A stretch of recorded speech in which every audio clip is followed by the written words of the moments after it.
Hello बच्चों, आपका स्वागत है आपके अपने YouTube चैनल गुरुकुल एकेडमी पर। बच्चों, आज के वीडियो में हम प्रश्नावली 13.1 के क्वेश्चन नंबर 4 को सोल्व करने वाले हैं। इसके साथ क्वेश्चन नंबर 5 और क्वेश्चन नंबर 6 को सोल्व करेंगे।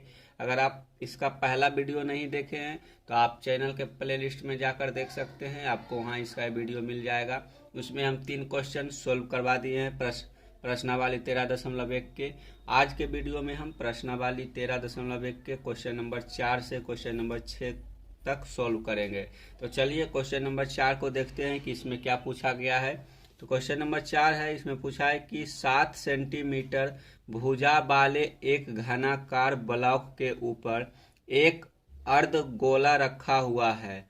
अर्धगोले का अधिकतम व्यास क्या हो सकता है? इस प्रकार बने ठोस का पृष्ठीय क्षेत्रफल ज्ञात कीजिए। तो हमको एक नीचे आकृति बना हुआ दिख रहा है। ये नीचे आपको घन के जैसी आकृति लग रही होगी और ऊपर एक अर्धगोला रखा हुआ है। तो इस अर्धगोले के साथ हमको क्या निकालना है? तो इस अर्धगोले के साथ हमको इस पूरी आकृति का आयतन ज्ञात करना है, पृष्ठीय क्षेत्रफल ज्ञात करना है। तो पहले हम घन का आयतन क्षेत्रफल निकालेंगे, फिर हम अर्धगोले का क्षेत्रफल निकालेंगे और दोनों को जोड़ देंगे, जिससे हमको इस पूरे आकृति का क्षेत्रफल ज्ञात हो जाएगा। तो जो ये आकृति है, ये आकृति का जो अधिकतम व्यास क्या हो जाएगा? तो इसका व्यास हो जाएगा 7 सेंटीमीटर। इसका जो हमारी घनाभ है, घनाभ की भुजा है, तो यही इसका व्यास हो जाएगा। और इसके त्रिज्या निकालने के लिए हमको 7 को 2 से डिवाइड करना होगा, तो अर्धगोले का त्रिज्या निकल जाएगा। तो चलिए इससे पहले कुछ लिख लेते हैं। तो यहाँ देखना क्या है, तो इस आकृति के बारे में कि किसका क्या है और इस अर्धगोले का त्रिज्या क्या है, इसके बारे में लिख लेते हैं। तो यहाँ हो जाएगा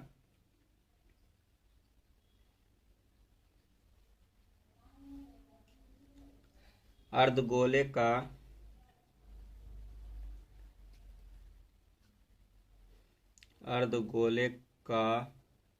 आधार घन के ऊपरी फलक पर टिका है। जो अर्धगोला है, अर्धगोला का जो आधार है वह घन के ऊपरी सतह पर रखा हुआ है। तो वही यहाँ लिख दिए हैं। आगे लिखेंगे अर्धगोले का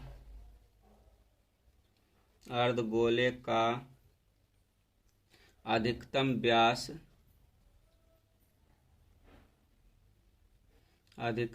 व्यास बराबर क्या हो जाएगा? अधिकतम व्यास बराबर हो जाएगा घन की भुजा। ठीक है, घन की भुजा। तो घन की भुजा कितनी है? घन की भुजा बराबर 7 सेंटीमीटर। तो इसलिए हो जाएगा अर्धगोले की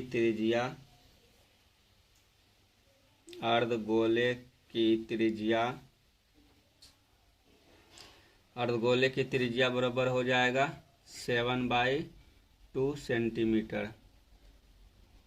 आगे बढ़ेंगे तो आगे क्या लिखना है? लिखना है तब ठोस का पृष्ठीय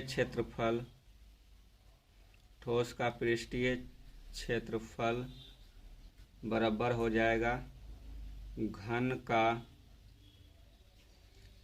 का संपूर्ण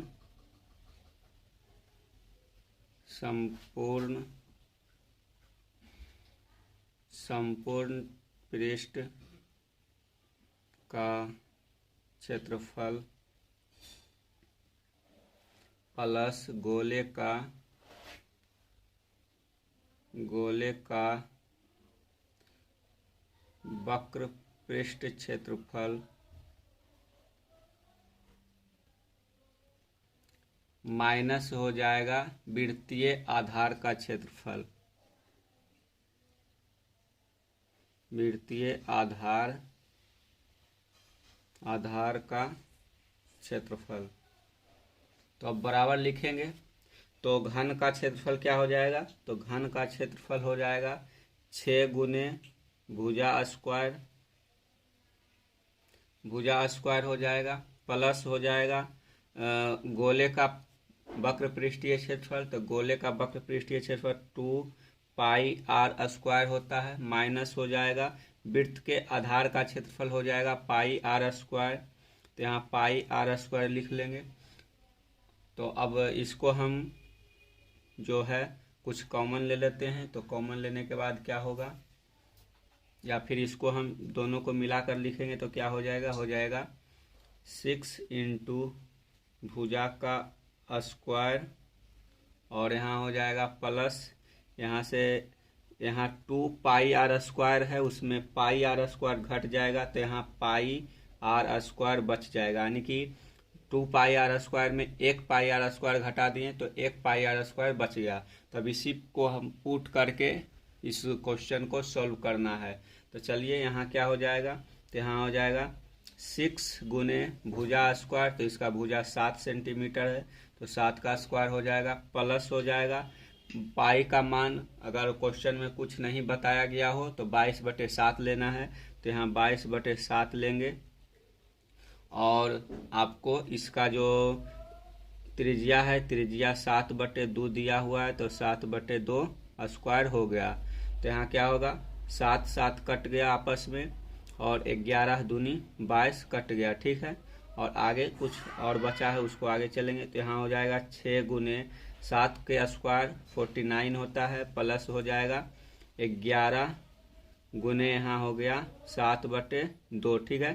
तो इसको भी हम पूरा कर लेते हैं। तो यहाँ हो जाएगा 11 सते 77/2, तो हो जाएगा जब 6 गुने 49 करेंगे तो ये 294 हो जाएगा, और प्लस हो जाएगा 11 सते 77/2 हो जाएगा, ठीक है। अब इसको जब हम डिवाइड करेंगे तो डिवाइड करने के बाद क्या आ जाएगा, तो यहाँ आ जाएगा 294, ये प्लस हो जाएगा 38.5। तब इसको हम पूरा जोड़ देंगे। तो पूरा जोड़ने के बाद क्या हो जाएगा, पूरा जोड़ने के बाद हो जाएगा 332.5 सेंटीमीटर स्क्वायर जो है ये हमारा संपूर्ण आकृति का जो है निकल गया क्षेत्रफल। तो अब आगे लिख लेंगे, अतः अर्धगोले का अधिकतम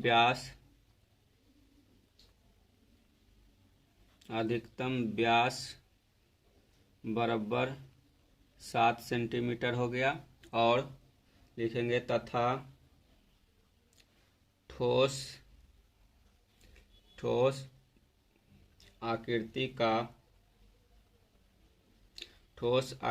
का पृष्ठीय क्षेत्रफल बराबर हो जाएगा 332.5 सेंटीमीटर स्क्वायर। तो ये हमारा बनकर जो क्वेश्चन था बनकर तैयार हो गया। तो आप क्वेश्चन नंबर 4 को अच्छी तरीके से समझ गए होंगे कि ये क्वेश्चन किस प्रकार से समझे हैं। थोड़ा सा आपको यहाँ कन्फ्यूजन हुआ होगा तो इसके लिए आप यहाँ फिर से देख लीजिए। जो हम यहाँ पर ठोस पृष्ठीय क्षेत्रफल का क्षेत्रफल निकाले हैं, इस क्षेत्रफल को निकालने के लिए हमको घन का संपूर्ण पृष्ठ का क्षेत्रफल निकालना पड़ा, प्लस गोले का वक्र पृष्ठ का क्षेत्रफल निकालना पड़ा। तो इसके लिए जो यहाँ गोला रखा हुआ आपको आकृति में देख सकते हैं, जो ये गोला रखा हुआ है, ये गोला रखने के बाद जो इसका आधार है यानी कि जहाँ रखा हुआ है, तो आपस में जो इसका क्षेत्रफल है मतलब कि जो अर्धगोले का संपूर्ण पृष्ठीय क्षेत्रफल है वो जो घन है घन पर जाकर मिल जाता है। तो इसलिए जो हमको ये वृत्त का क्षेत्रफल है वो घटाना पड़ा, यानी कि हमको क्षेत्रफल कौन सा निकालना पड़ा, ये उसके साथ यहाँ से ये इसी वाले क्षेत्रफल निकालना पड़ा, और जो ये नीचे वाला क्षेत्रफल है ये घटाना पड़ा, क्योंकि अगर ये नहीं घटाते तो जो है ये इसका नीचे का जो क्षेत्रफल है वो घन के साथ भी जुड़ जाता और ये अर्धगोले का साथ भी जुड़ जाता, जिससे कि इस आकृति का क्षेत्रफल बढ़ जाता। इसलिए हम इस वृत्त का क्षेत्रफल घटा दिए, तो हमें इस आकृति का क्षेत्रफल निकल गया। तो क्षेत्रफल निकालना होता है, तो क्षेत्रफल निकालने के लिए हम क्या करते हैं, तो इसका टोटल जो अंदर का मतलब कि अंदर का जितना भी हिस्सा खाली है उसको ज्ञात करते हैं। तो हमारे हिसाब से ये क्वेश्चन आपको समझ में आ गया होगा। तो आपको क्वेश्चन कैसा लगा कमेंट बॉक्स में ज़रूर बताइएगा। अगर क्वेश्चन समझ में आया हो, अच्छा लगा हो, बनाने में इंटरेस्ट आया हो, तो वीडियो को लाइक कर दीजिए और अपने दोस्तों को साथ शेयर कर दीजिए, ताकि इस क्वेश्चन का फ़ायदा आपके दोस्तों को भी हो सके। और चैनल पर नए हैं तो चैनल को ज़रूर सब्सक्राइब कीजिएगा, ताकि आपको इस प्रकार के आने वाले वीडियो हमेशा देखने को मिले। तो चलिए मिलते हैं। चलिए क्वेश्चन नंबर 5 को देखते हैं और देखते हैं कि क्वेश्चन नंबर 5 में क्या पूछा गया है। चलो बच्चों, क्वेश्चन नंबर 5 को देख लेते हैं, इसमें क्या पूछा गया है। तो क्वेश्चन नंबर 5 है, इसमें पूछा गया है कि एक घनाकार ब्लॉक के एक फलक को अंदर की ओर से काटकर एक अर्धगोलाकार गड्ढा इस प्रकार बनाया गया है कि अर्धगोले का व्यास घन के एक किनारे के बराबर है। शेष बचे ठोस का पृष्ठीय क्षेत्रफल ज्ञात कीजिए। तो इस क्वेश्चन में हमको पृष्ठीय क्षेत्रफल ज्ञात करना है एक वैसी आकृति का जिसमें कि एक घन है और उस घन के अंदर से यानी कि ऊपरी पृष्ठीय भाग से एक अर्धगोले के बराबर वहां से गड्ढा खंदा गया है, और उस गड्ढा खंदने के बाद जो बचा हुआ शेष क्षेत्रफल है उसको ज्ञात करना है। और जो अर्धगोला का व्यास है वह घन के एक भुजा के बराबर है, यानी कि जो घन की भुजा हम ए माने हैं उसके बराबर है। तो आप यहाँ देख सकते हैं कि जो इस प्रकार की आकृति बना है, इसी प्रकार का आकृति क्वेश्चन नंबर 4 में भी बना था, लेकिन उसमें उल्टा था, यानी कि उसमें से ऊपर से एक अर्धगोला घन के ऊपर रखा गया था। तो जो क्वेश्चन है वह हूबहू आपको वैसा ही देखने को मिलेगा, लेकिन उसमें हम उसका जो अर्धगोले का क्षेत्रफल था उसमें जोड़े थे, लेकिन यहाँ हमको घटाना है। तो इसके लिए हम क्या करेंगे, तो इसके लिए अर्धगोले का जो क्षेत्रफल है वो ज्ञात करने के लिए पहले हमको घन का क्षेत्रफल निकालना है, फिर हमको इस अर्धगोले का क्षेत्रफल निकालना है, और फिर उसमें हमको जो ये वृत्त का क्षेत्रफल बना है ये हमको घटा देंगे, तो जिससे हमको इस आकृति का पृष्ठीय क्षेत्रफल ज्ञात हो जाएगा। तो चलिए इसको सॉल्व करते हैं और देखते हैं कि इसका जो क्षेत्रफल है वह किस प्रकार से आता है, और इसकी भुजा हमको ए मानकर चलना है, और उसी प्रकार इस अर्धगोले का जो त्रिज्या हो जाएगा वह a/2 हो जाएगा। तो चलिए चलते हैं आगे। तो यहाँ लिखेंगे सॉल्यूशन हो गया। तो दिया है, क्या दिया है, तो हमको दिया है अर्धगोले का व्यास, अर्धगोले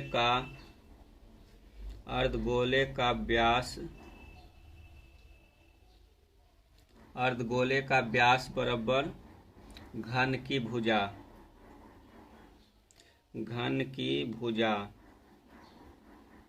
और घन की भुजा हम क्या माने हैं, तो घन की भुजा हम ए माने हैं।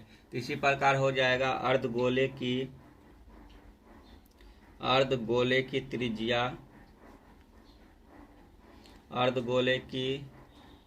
त्रिज्या क्या हो जाएगी, तो अर्धगोले की त्रिज्या हो जाएगी a/2। आगे, तो आगे हमको अर्धगोलाकार गड्ढा बनाने पर घन के पृष्ठ के अर्धगोले का जो क्षेत्रफल है उसको ज्ञात करना है। तो उसके लिए क्या करेंगे, तो लिखेंगे अर्धगोलाकार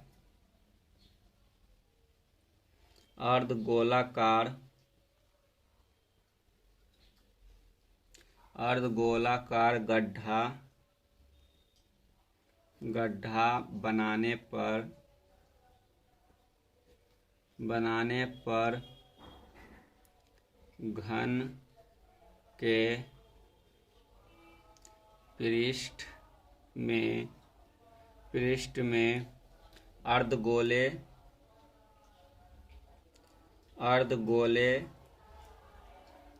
के वक्र पृष्ठ के बराबर क्षेत्र बढ़ जाएगा। तो यहाँ क्या लिखा हुआ है कि अर्धगोलाकार गड्ढा बनाने पर इस घन के पृष्ठ में अर्धगोले के वक्र पृष्ठ के बराबर क्षेत्र बढ़ जाएगा। यानी कि जब हम इस आकृति में यानी कि इस घन में जब हम अर्धगोलाकार गड्ढा बना दिए हैं तो गड्ढा बनाने के साथ हमको इसमें अर्धगोला की जो आकृति है उसका क्षेत्रफल बढ़ जाएगा, क्योंकि उस प्रकार के आकृति यहाँ बन गया है। तो इसको हम क्षेत्रफल निकालने के लिए अर्धगोले का क्षेत्रफल भी इसमें ऐड करना पड़ेगा, साथ में जो वृत्त का क्षेत्रफल है वो ज्ञात करना मतलब घटाना पड़ेगा। तो ऐसा क्यों होगा? तो ऐसा इसलिए होगा क्योंकि जो अर्धगोला है अर्धगोले में भी वृत्त का क्षेत्रफल शामिल है और इस घनाभ के साथ भी अर्धगोले का जो वृत्त है वृत्त का क्षेत्रफल शामिल है। तो इसलिए हमको एक ही के साथ जो वृत्त है उसका क्षेत्रफल शामिल करना है, या तो इस घन के साथ या फिर घनाभ के साथ। तो घनाभ के साथ हम शामिल मतलब घटा नहीं सकते हैं, इसलिए हम इस अर्धगोले के क्षेत्रफल को जोड़ेंगे और वृत्त के क्षेत्रफल को घटा देंगे। तो चलिए आगे लिखते हैं। अतः शेष बचे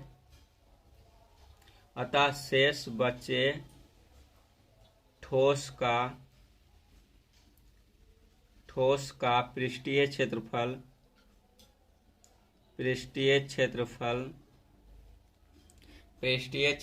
बराबर हो जाएगा घन का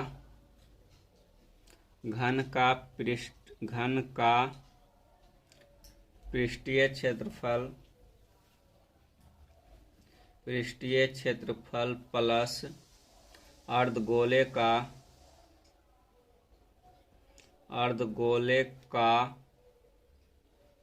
वक्र पृष्ठ क्षेत्रफल माइनस हो जाएगा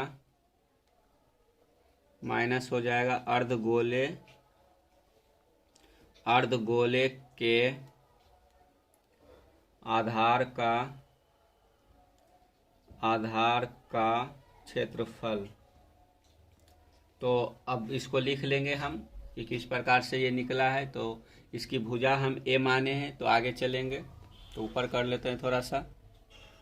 तो यहाँ आपका घन का क्षेत्रफल हो जाएगा पृष्ठीय क्षेत्रफल 6 गुने भुजा स्क्वायर, तो 6 गुने ए स्क्वायर हो गया, प्लस अर्धगोले का जो घन है घन के पृष्ठ में अर्धगोला धंसा हुआ है उसका पृष्ठीय क्षेत्रफल हो जाएगा वक्र पृष्ठ क्षेत्रफल। तो अर्धगोले का वक्र पृष्ठ क्षेत्रफल होता है 2 पाई आर स्क्वायर, उसमें से हमको अर्धगोले के आधार का क्षेत्रफल घटाना होगा, यानी कि जो सर्कल यानी कि वृत्त है उसका क्षेत्रफल घटाना होगा। तो वृत्त का क्षेत्रफल पाई आर स्क्वायर होता है। तो यहाँ 2 पाई आर स्क्वायर में से पाई आर स्क्वायर घटा देंगे तो बच जाएगा 1 पाई आर स्क्वायर, तो बराबर हो जाएगा 6a square plus pi R square. इतना हमारे पास निकल कर आ गया। अब इसको हम क्या करेंगे, तो इसको हम भुजा ए रख के पुट करेंगे, तो आगे हो जाएगा 6a स्क्वायर प्लस आर के स्थान पर a/2 हो जाएगा।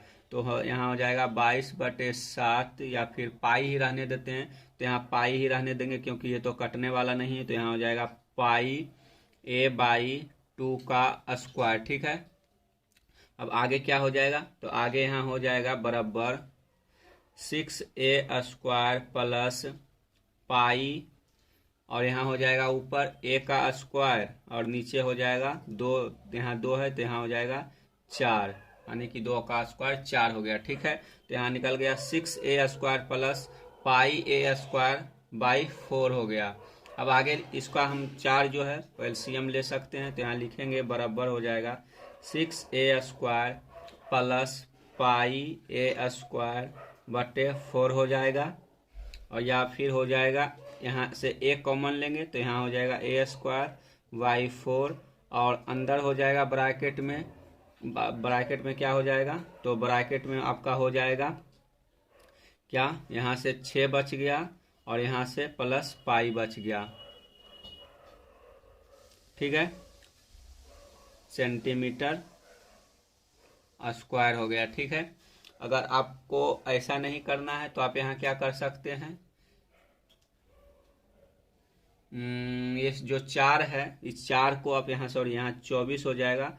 4 गुने जब 6 करेंगे तो यहाँ 24 हो जाएगा, तो यहाँ 24 हो जाएगा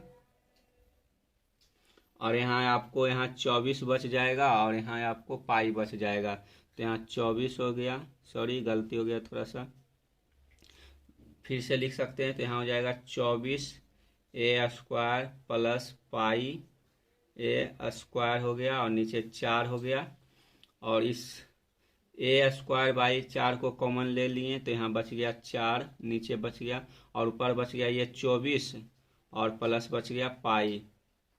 तो ये सेंटीमीटर स्क्वायर हो गया उस आकृति का क्षेत्रफल। ठीक है, अब आगे हम इसको लिख सकते हैं, अतः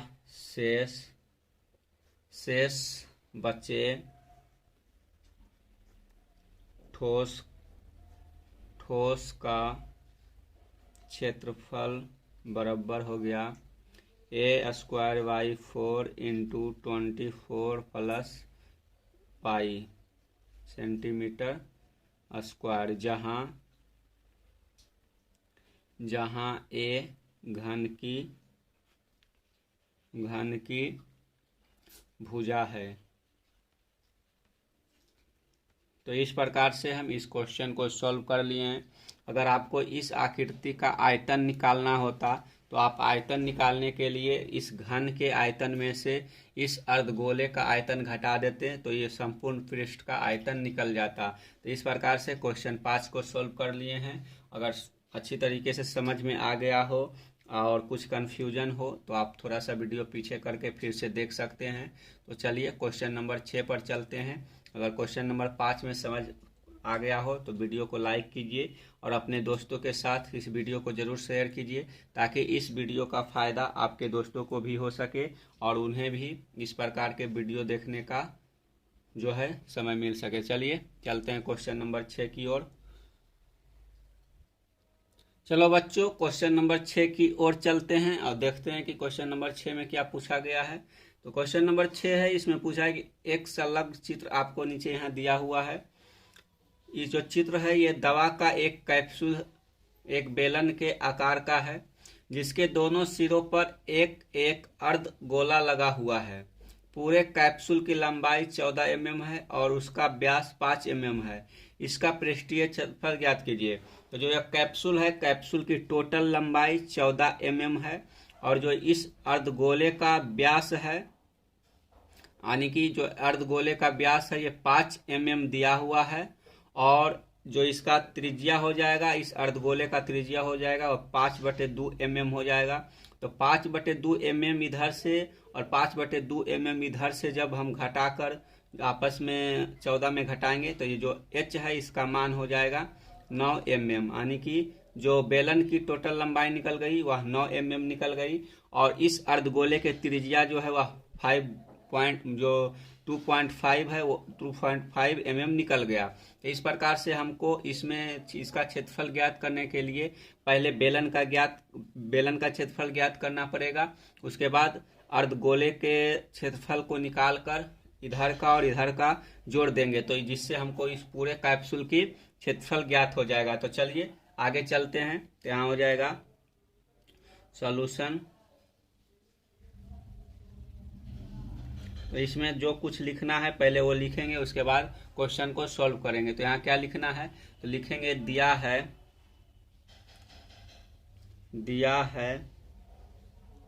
कैप्सूल की लंबाई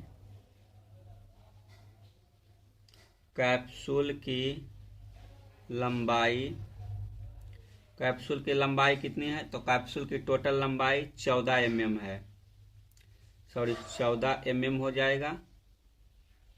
और उसके बाद कैप्सूल का व्यास कैप्सूल का जो व्यास है आपको 5 mm दिया हुआ है। व्यास, कैप्सूल का व्यास 5 mm है, ठीक है।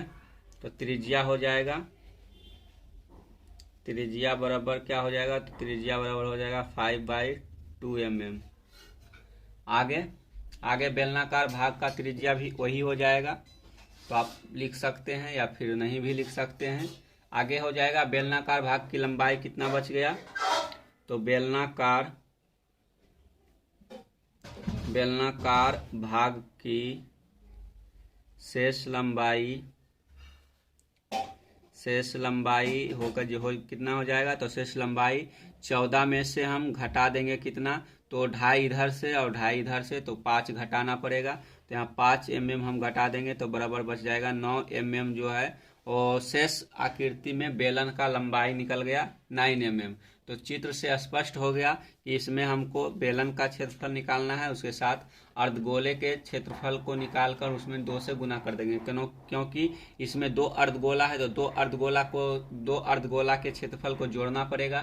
तो इसलिए हम लिखेंगे कैप्सूल की लंबाई बराबर क्या हो जाएगा, तो कैप्सूल का क्षेत्रफल बराबर हम लिख लेंगे, या फिर कुछ और लिख सकते हैं। तो यहाँ लिखेंगे कैप्सूल की लंबाई क्या कैप्सूल की लंबाई में क्या क्या जुड़ा हुआ है, तो कैप्सूल की लंबाई बराबर हो जाएगा क्या, 2 अर्धगोले की त्रिज्या, 2 गुने अर्धगोले की त्रिज्या, 2 अर्धगोले की त्रिज्या प्लस में बेलनाकार भाग की ऊंचाई, प्लस बेलनाकार भाग की ऊंचाई या लंबाई लिख सकते हैं, बेलनाकार भाग की लंबाई, ठीक है। तो इस प्रकार से हमको कैप्सूल की टोटल लंबाई में 2 चीज़ों का योगदान है। तो यहाँ हो जाएगा जो कैप्सूल की लंबाई है 14 बराबर क्या हो जाएगा, तो 14 बराबर हो जाएगा 2 अर्धगोले के त्रिज्या r प्लस बेलनाकार भाग की जो लंबाई है वो h माने थे, तो यहाँ h हो जाएगा, तो प्लस h हो गया, इतना हो गया, ये हो गया, क्या हो जाएगा, इसको जब सॉल्व करेंगे थोड़ा सा सिंप्लीफाई करेंगे तो यहाँ हो जाएगा 2r प्लस h बराबर 14 हो गया, ये हो गया, इक्वेशन 1 मान लेते हैं। अब आगे चलते हैं, अब आगे क्या लिखेंगे, तो कैप्सूल का पृष्ठीय क्षेत्रफल, कैप्सूल का पृष्ठीय क्षेत्रफल बराबर हो जाएगा 2 गुने अर्धगोले का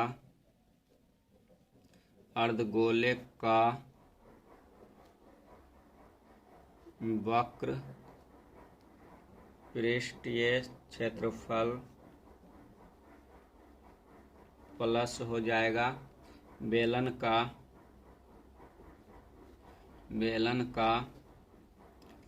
वक्र पृष्ठीय क्षेत्रफल। तो इतना क्षेत्रफल ज्ञात करना है, तो चलिए आगे चलते हैं। तो क्या हो जाएगा, तो यहाँ हो जाएगा बराबर 2 गुने अर्धगोले का क्षेत्रफल क्या होता है, तो अर्धगोले का क्षेत्रफल होता है 2 पाई r स्क्वायर प्लस बेलन का क्षेत्रफल होता है 2 पाई r h होता है। तो यहाँ हो जाएगा 2 गुने 2 पाई के स्थान पर क्या हो जाएगा, पहले हम इसका इस दोनों में से कॉमन ले लेते हैं, कितना कॉमन आ जाएगा, यहाँ 2 पाई r कॉमन आ जाएगा, तो यहाँ 2 पाई r कॉमन ले लिए, यहाँ r बच गया प्लस यहाँ h बच गया, इस प्रकार से लिख लिए। सॉरी, यहाँ से 2 कॉमन नहीं आएगा, मतलब कि जो 2 है वो रह जाएगा, एक 2 अंदर रह जाएगा,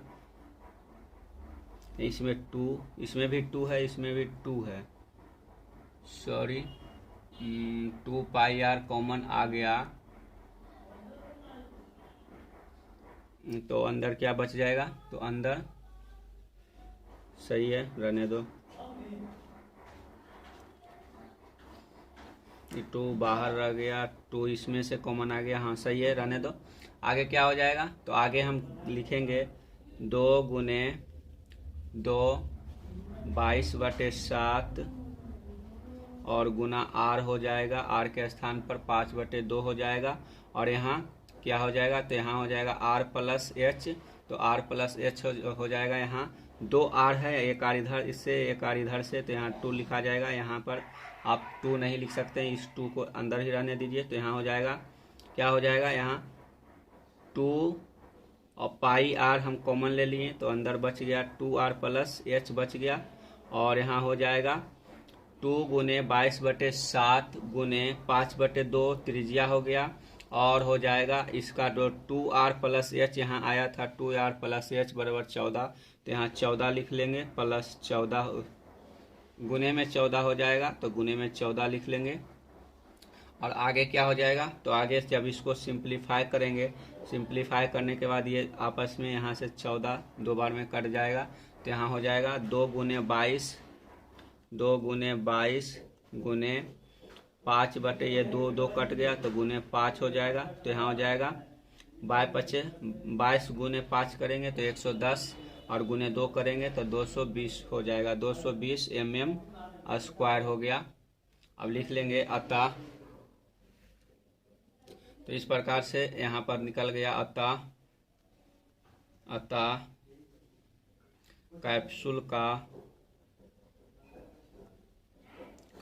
का पृष्ठीय